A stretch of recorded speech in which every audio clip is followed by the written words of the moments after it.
이제 국정 성과를 좀 강조하기도 하셨고 또 매우 강력한 국정 성공에 대한 의지를 좀 드러내셔서 관련된 질문을 좀 드리고 싶습니다. 이제 대통령께서 이제 민생이나 성장 관련된 법안과 관련해서 입법 지연에 대한 아쉬움을 좀 여러 차례 좀 표시를 하셨는데요. 총리라는 자리가 사실 국정을 담당하는 주요 자리이기도 하고 또 현역 국회의원이시니까 대통령이 이렇게 지적한 좀 입법 지연 문제를 좀 어떻게 해결하실 건지 또 여당에 당부하고 싶은 말은 없으신지 좀 궁금하고요. 이제 조국혁신당과의 합당 관련해서 현직 국회의원으로서 찬성인지 반대인지 좀 명확하게 좀 설명 부탁드립니다. 입법 지연 문제에 대해서는 이렇게 설명을 드리겠습니다. 입법 전략 또는 국회 전략의 기조를 생각하는 데 있어서 원래 저의 생각은 이상적인 것은 내란 정리에 관한 것들을 최대한도로 속도를 내서 지난 연말까지 마무리하고 올해는 그야말로 민생과 경제에 집중한다. 그렇게 해서 국정의 성과도 내고 또 그러면서 지방선거를 앞두고 이완될 수 있는 상황에서 국정의 집중력을 확보하는 것이 좋다. 이것이 가장 바람직하지 않겠는가라는 생각이 저는 있었습니다. 대통령님도 비슷하신 생각이 아니었을까 생각을 합니다. 여야 간의 어떤 의견 차로 또는 여러 가지 어떤 특검의 조사의 지연으로 등등 해서 그러한 이상적인 그 스케줄이 지금 진행되지는 않았죠. 그래서 내란과 관련한 또는 이런 민생과 경제와 관련한 것이 아닌 다른 이슈를 가지고 올 상반기 또는 지방선거가 있는 시기까지 그런 것을 주로 해서 풀어가는 것이 좋겠다라는 어떤 국회 전략이나 입법 전략이 혹 있다면 그것은 아마 저의 생각과 좀 다른 것일 것이고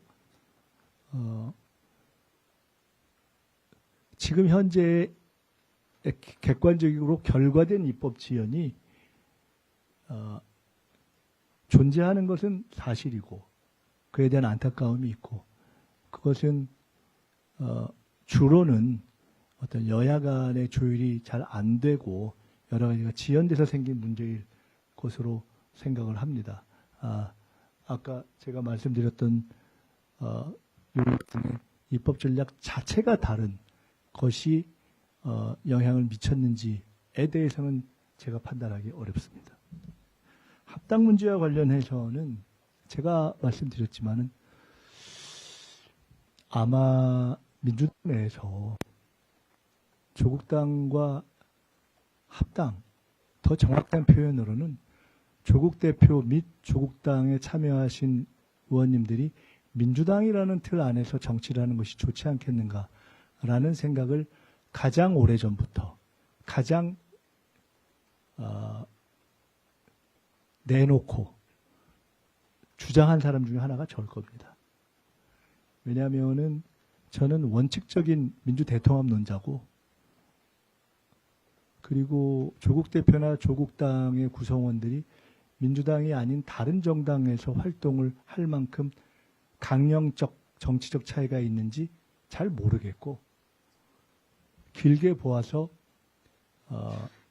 민주 세력 전체를 놓고 보나 그분들의 정치적인 진로를 놓고 보나 큰 틀 안에서 하는 것이 더 낫다고 보고 그러한 어떤 정치적 판단도 있고 인간적 애정도 있고 그렇습니다. 현재의 합당 논의에 대해서 어떻게 생각하는가? 제가 어느 자리에서 말씀드렸는데 이런 방식으로 이런 시기에 진행될 줄은 몰랐다라고 말씀드린 것은 제가 몰라서 문제다라는 것이 아니라 저는 결국 제기되고 논의될 것이라고 생각하고 있었습니다. 그냥 단지 그날 그렇게 될지는 몰랐다라는 말씀이고요. 저는 이 정당 정치의 특성상 또 통합이라는 작업의 특성상 모든 사람에게 다 미리 이야기하고 하는 것은 현실적으로 어렵습니다. 일정한 어떤 비공개 불가피한 면이 있음을 이해해 주 정치의 특성이라고 봅니다. 다만 거기에도 정도가 있기 때문에 적정한 최소한의 논의와 그 다음에 절차 이런 것은 필요하다고 봅니다. 아마 지금 제기되고 있는 여러 가지 아마 의견들은 그러한 절차와 과정이 꼭 필요하다라는 의견이라고 생각되고, 민주당은 기본적으로 뿌리 깊은 민주정당이기 때문에 결국은 그러한 민주적 절차를 거쳐갈 것이다. 저는 이렇게 보고 있습니다. 그리고 그러한 과정을 거치지 않으면 통합 자체가 모두에게 도움이 안 됩니다. 하나 더 말씀드리고 싶은 것은, 그래서 저는 본질적으로 뭐 언제 하느냐, 이런 시기 문제라든가 이런 것에 대해서 별로 이렇게 괴념을 안 하는 사람입니다. 제가 중시하는 것은 역사적 경험에 따라서 첫째, 원칙과 절차와 과정이 충실해야 한다. 둘째, 민주당의 정체성을 지켜야 한다. 그것은 솔직히 말하면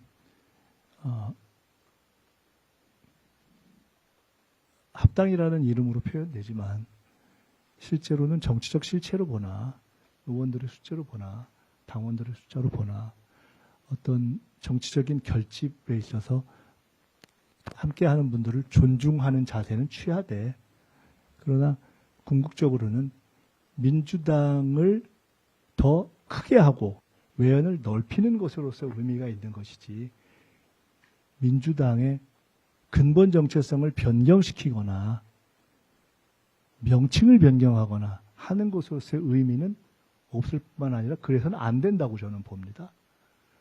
민주당의 이름은 100만 불이 넘는 겁니다. 그는 대한민국 정치와 민주당을 경험해 봤던 사람들은 너무나 뼈저리게 갖고 있는 경험치입니다. 그래서 그것을 회복하는 과정에 오랜 시간이 걸렸기 때문에 저는 통합 논의를 뭘 하더라도, 예를 들어 사실은 뭐 그런 것도 절차상의 상호 논의를 거치는 것이 자연스럽겠지만, 그런데 예를 들어 적어도 불변의 몇 가지 대전제가 있다고 저는 개인적으로 봅니다. 가령 뭐 정체성, 명칭 그런 것이겠죠. 그러나 이런 것은 제가 그냥 당원의 한 사람으로서 제가 그냥 갖고 있는 개인적인 소견일 뿐입니다. 또는 한 시민으로서도 그렇게 보니까 뭐 이런 정도 의견이고요. 아까 말씀드린 것처럼 저는 1인 1표제든 당원 주권론자로서, 통합 또는 합당이든 민주 대통합론자로서 원칙적으로 늘 일관된 입장을 가져왔고, 일관된 입장을 천명해왔고, 일관되게 해당 시기의 당 지도부는 일정한 공부화가 있다손 치더라도 해당 시기의 지도력을 존중받아야 한다는 생각을 가지고 있고, 그리고 합당은 몇 가지 전제가 있는데, 그중에서 제 개인적인 선호로는 저는 민주당명은 지켜지는 그러한 논의면 참 좋겠다. 그 외에 뭐가 필요하겠느냐. 그리고 이제는 뭐 이런저런 거 서로 막 나누고 하는 지분 이런 거는 이미 몇십 년 전에 사라진 일이기 때문에 그런 것은 아마 별로 그렇게 고민할 과제가 아니지 않는가 이렇게 봅니다. 꽤 자세하게 말씀드린 것 같습니다. 그 다음에